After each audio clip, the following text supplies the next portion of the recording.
Kita berjumpa lagi, bergabung lagi pada perkuliahan Psikologi Pendidikan ya. Sebelumnya saya ucapkan Assalamualaikum warahmatullahi wabarakatuh.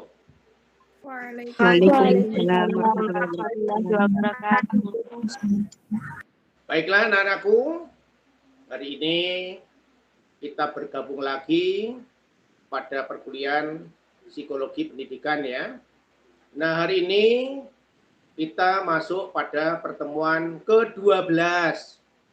Dan seperti komitmen awal bahwa di sesi teoritis sudah saya sampaikan semuanya. Kemudian untuk memperlancar dan memperluas wawasan Anda dipersilakan untuk mereview teori lain untuk memperkaya wawasan Anda tentang psikologi pendidikan, sehingga dari buku-buku referensi yang saya tunjuk, Anda sudah membagi kelompok. Hari ini, kelompok yang akan menampilkan hasil reviewnya adalah kelompok Mbak Rena ya, dan teman-temannya. Nah, sebagaimana minggu yang lalu juga, untuk bisa menempatkan mata kuliah ini bagian dari penilaian, maka hasil kajian review Mbak Rena dan teman-teman akan dipresentasikan di depan teman-teman semua. Kemudian Pak Ujang mengamati dari aspek struktur kajiannya, kemudian dari masing-masing struktur itu Anda jelaskan secara cukup sehingga teman-teman akan mendapatkan gambaran tentang apa yang sudah Anda kerjakan dalam pengembangan teori psikologi pendidikan. Nah, untuk Mbak Rena, tolong judul yang akan Anda sajikan hari ini dibaca secara keras, monggo. Judulnya ialah Pendekatan Belajar Community Language Learning. Iya, jadi itu teman-teman semua ya, judul yang akan dipresentasikan oleh kelompok Mbak Rena dan teman-teman sudah disampaikan. Jadi nanti tolong dalam paparan Anda dengarkan dengan baik, cermat, sehingga nanti ada yang kiranya Anda kurang paham bisa dipertanyakan, sehingga nanti Mbak Rena dan teman-teman akan memberikan jawaban secara relatif jelas, sehingga kita menghasilkan gambaran tentang apa yang disajikan oleh Mbak Rena dan teman-teman sebagai bagian dari pengayaan perkuliahan psikologi pendidikan. Nah, kepada Mbak Rena ya, nanti setelah judul itu disampaikan dan dipresentasikan, Pak Ujang akan mengamati dari sisi pertama struktur tadi, yang kedua materi yang Anda jelaskan, ketiga diskusi interaktif, dan yang keempat nanti saya masuk untuk memberikan simpulan akhir dan juga mungkin catatan untuk hasil diskusi kelas ini. Nah, untuk lancarnya presentasi hari ini, silakan dipimpin oleh moderator, dalam hal ini adalah Saudara Mayada ya. Silakan Mayada untuk Anda pimpin diskusi ini, presentasi hari ini, sehingga nanti berjalan lancar sesuai dengan waktu yang kita rencanakan. Kepada Saudara Mayada, dipersilakan, monggo. Baiklah, terima kasih Bapak atas waktu yang telah diberikan kepada saya selaku moderator. Di sini saya tidak terlalu lama untuk menyampaikan, langsung saja untuk presentasi hari ini akan disampaikan oleh presentator kita, yaitu Mbak Rena dan temannya Mbak Melva. Silakan. Waktu presentasi 15 menit dimulai dari sekarang.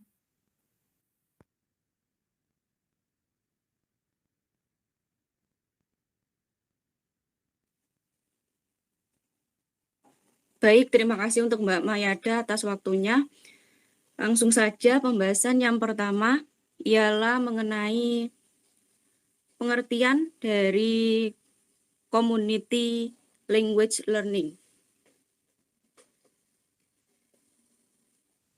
Community language learning pertama kali dikembangkan oleh Charles Karen, seorang profesor psikologi pada tahun 1961 sebagai upaya untuk mendemonstrasikan hubungan antar siswa dan guru.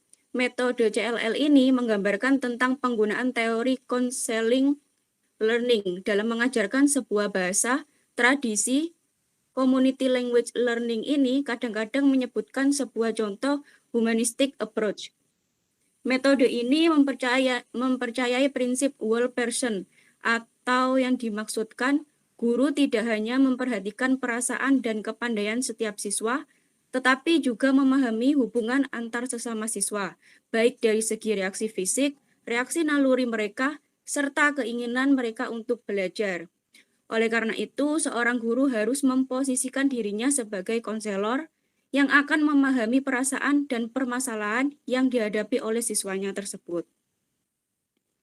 Lalu untuk tujuan atau sasaran dalam penggunaan metode CLL ini ialah untuk membangun hubungan komunikasi dan menghilangkan ketakutan pada dalam diri siswa saat ia mempelajari bahasa kedua. Oleh karena itu, metode pembelajaran ini bertujuan agar para siswa dapat belajar sebagaimana cara menggunakan bahasa target atau bahasa yang dipelajari secara komunikatif. Selanjutnya ialah tentang peran guru dan siswa dalam metode ini.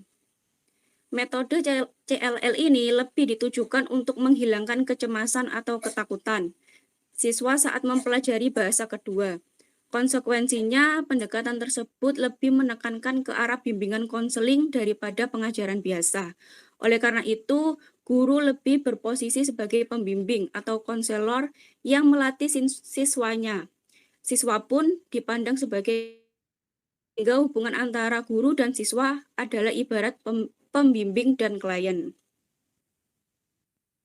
Untuk pembahasan selanjutnya ialah mengenai karakteristik dalam proses pembelajaran. Dalam hal ini, Karen menyebutkan ada 6 unsur yang perlu diperhatikan dalam proses pembelajaran. Yang pertama ada security, atau yang berarti ketenangan atau keamanan. Yang kedua ada aggression, atau agresi, atau yang biasa terlibat secara aktif dalam metode ini. Yang selanjutnya ada attention atau perhatian. Untuk yang selanjutnya ada reflection atau refleksi. Yang kelima ada retention atau ingatan. Dan yang terakhir ada discrimination atau diskriminasi. Itu tadi penjelasan dari saya. Selanjutnya akan dijelaskan oleh Saudari Melva. Kepadanya disilahkan. Oke, terima kasih. Selanjutnya terdapat 5 tahapan yang dilalui oleh siswa dalam menggunakan pendekatan ini. Yang pertama, embryonic atau birth stage. Yang kedua, self-assertion stage. Yang ketiga, separate existence stage. Yang keempat, reversal stage. Yang kelima, independent stage. Selanjutnya, metode. Yang pertama, mengatur beberapa kursi dengan sebuah meja di tengah dan sebuah tape recorder di atas meja. Yang kedua, guru menjelaskan tujuan pembelajaran. Yang ketiga, guru menyuruh siswa membuat dialog dalam bahasa Inggris. Yang keempat, percakapan siswa direkam. Yang kelima, hasil rekaman ditulis dalam bentuk transkrip, baik dalam bahasa Inggris maupun bahasa Indonesia. Yang keenam, mendiskusikan grammar dari transkrip rekaman. Next. Kelebihan. Yang pertama, menjadikan siswa mandiri dalam mengerjakan tugas mereka di kelas. Yang kedua, menjalin kerjasama antara satu siswa dengan siswa yang lain dalam belajar bahasa target. Yang ketiga, meningkatkan kepercayaan diri dalam mempelajari bahasa target. Next. Kekurangan. Yang pertama, menggunakan banyak waktu. Yang kedua, kesuksesan metode ini tergantung keahlian konselor dalam menerjemahkan. Yang ketiga, proses merekam dapat menimbulkan berbagai kesulitan pada siswa yang tidak lazim dengan rekaman.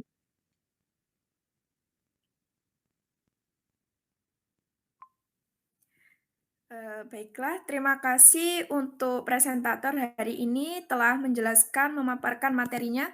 Apakah ada tambahan lagi untuk penjelasannya? Kalau tidak ada, langsung saja kita buka sesi tanya jawab. Oke, saya akan bertanya. Baiklah, sebentar. Untuk habis ini langsung sesi tanya jawab ya. Penanya pertama dari Mbak Nia, silakan. Apakah ada perbedaan metode pembelajaran CLL ini dalam jenjang pendidikan SD, SMP, dan SMA? Oke, baik. Terima kasih. Terima kasih. Untuk jawabannya nanti akan ditampung, pertanyaannya akan ditampung terlebih dahulu. Untuk selanjutnya langsung pada penanya kedua. Silakan bagi teman-teman yang ingin bertanya. Saya, Mbak. Silakan Mbak Anisatul. Jadi di dalam metode tersebut, siswa disuruh membuat dialog. Setelah itu, percakapan siswa direkam. Nah, apakah ketika menggunakan metode tersebut harus selalu direkam?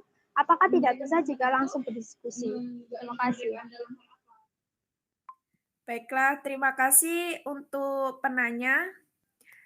Akan saya kasih waktu 3 menit untuk presentator merembukan jawabannya. Pukul 10.25 nanti bisa langsung dijawab pertanyaannya teman-teman.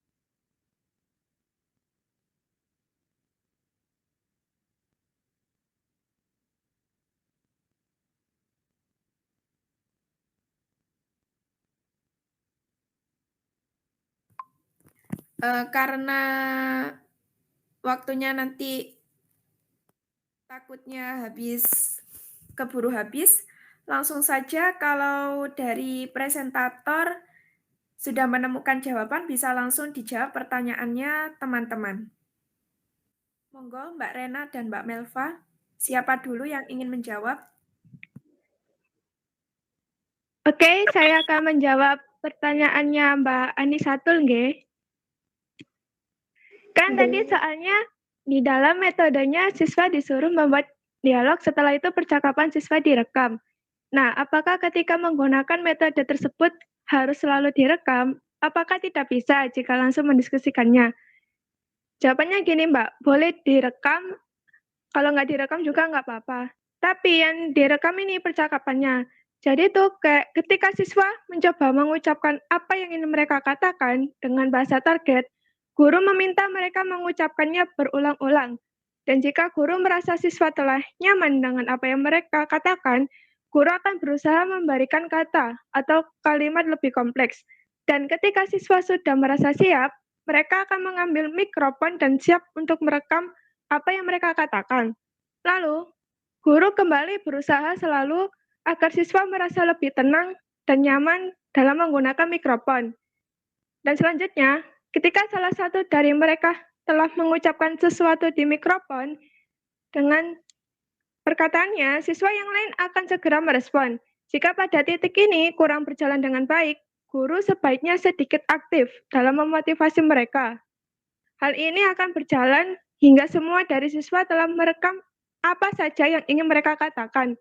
Nah, yang didiskusi ini tidak perlu direkam, karena guru akan memberikan tanggapan terhadap apa yang mereka diterima, dan ini biasanya terdiri dari ekspresi perasaan rasa satu sama lain, reaksi terhadap ketenangan, kepedulian terhadap sesuatu untuk dikatakan, dan lain-lain. Gitu, Mbak. Oke, apakah Mbak Anisatul sudah paham tentang pertanyaan yang diajukan kepada presentator? Nggih, sampun paham. Terima kasih. Alhamdulillah. Untuk pertanyaan selanjutnya dari Mbak Nia, silakan dijawab dari Mbak Rena atau Mbak Melva. Waktu dipersilahkan. Baik, saya akan menjawab pertanyaan dari Mbak Nia. Tadi pertanyaannya, apakah ada perbedaan metode pembelajaran CLL ini dalam jenjang pendidikan SD, SMP maupun SMA? Jawabannya ialah ada perbedaan di antara metode ini. Kalau di SD itu kan jenjangnya itu masih pembelajarannya masih difokuskan untuk bermain-main karena kan siswanya itu masih kecil dan masih suka untuk bermain-main. Sedangkan di SMP cenderung ke mencari jati dirinya sendiri. Lalu sedangkan di SMA maupun SMK, siswa bertanggung jawab sepenuhnya untuk masa depannya. Jadi menurut saya metode ini mungkin akan dikhususkan di tingkat jenjang SMP maupun SMA karena mereka lebih mengerti untuk memahami bahasa asing atau bahasa kedua ini. Begitu menurut saya. Oke, terima Iya kasih. Mbak, terima kasih Untuk sudah Mbak dijawab. Nia, apakah sudah paham jawaban dari presentator? Alhamdulillah sudah paham, terima kasih. Oke. Untuk diskusi pada pagi hari ini, terima kasih untuk presentator dan juga kepada penanya. Untuk selanjutnya akan saya serahkan kepada Bapak Prof. Ujang untuk pemberian masukan sekaligus pemaparan materi penutup. Waktu dan tempat dipersilakan. Ya, baiklah. Terima kasih anak-anakku ya, sudah diskusi, kelompok Mbak Rena dan teman-teman sudah mempresentasikan hasil reviewnya dan sekaligus memberikan informasi yang penting kepada teman-teman yang lain. Karena apa? Tiap kelompok memang mendapatkan tugas, tema, dan topik yang berbeda. Sehingga Mbak Rena berperan sebagai informan untuk menyampaikan satu informasi yang terkait dengan hasil review untuk topik tertentu. Baik, bagus sekali saya pikir ya. Untuk diskusi hari ini, sebenarnya saya bangga karena bisa lebih bagus ketimbang minggu yang lalu, sehingga mungkin hanya ada beberapa catatan yang ingin saya sampaikan. Pertama, dalam konteks pertanyaan tadi ya, apakah model pendekatan CLL ini hanya diterapkan di level tinggi atau mungkin bisa dari level rendah sampai dengan tingkat tinggi. Ya, pada hakikatnya CLL ini kan contextual language learning ya. Itu berarti apa? Pembelajaran bahasa yang dianggap kontekstual. Jadi CLL ini sebenarnya merevisi atau semacam memberikan semacam pembaruan terhadap konteks pembelajaran yang bersifat tradisional ya. Tradisional kan pembelajarannya selalu guru menjelaskan teori, murid mencatat, mendengarkan dan sebagainya ya. Sehingga apa? Murid-murid dari catatannya tadi bisa mempelajari untuk kepentingan mendapat nilai ujian dan sebagainya. Nah, hal semacam ini kan proses pembelajarannya berpusat pada guru ya. Nah, jadi guru sentral. Nah, sekarang dalam CLL ini diharapkan memang kepada murid pusatnya ya, sehingga apa? Dalam kaitan ini kalau dihubungkan dengan masalah apakah perlu direkam? Sebenarnya perekaman ini juga untuk membantu kita semua, guru dan siswa ya. Sebab apa? Kalau hanya mendengarkan saja, lewat organ pendengaran kita ya, itu kan terbatas. Makanya dengan perekaman ini harapannya apa? Bisa diputar ulang sehingga apa yang menjadi proses diskusi ini bisa dilihat, dikaji, lalu ditelaah. Di mana letak kekurangannya? Persis hari ini, Pak Ujang kan dengan video minggu yang lalu ternyata ada kekurangannya ya. Sehingga dengan pengulangan hari ini saya sudah pesan kepada Anda semua, ya anak-anakku ya, untuk bisa tampil lebih bagus dengan melihat evaluasi hasil rekaman minggu yang lalu ya. Nah, dalam kaitan ini bahwa hari ini sudah lebih bagus. Jadi CLL kenapa membutuhkan rekaman semata-mata untuk mengkaji ulang hasil pembelajaran itu. Sebab apa? Kalau tradisional hanya menjelaskan, kemudian nanti selesai, lalu murid belajar di rumah dari catatannya, itu jelas guru dan siswa tidak bisa mengingat dengan bagus ya apa yang sudah dilakukan. Dengan rekaman itu, akhirnya saya juga sudah mendapatkan hasil dari saudara Owen ya. Kemudian saya lihat, oh ada kekurangannya ini. Makanya harapannya bisa diperbaiki sehingga apa?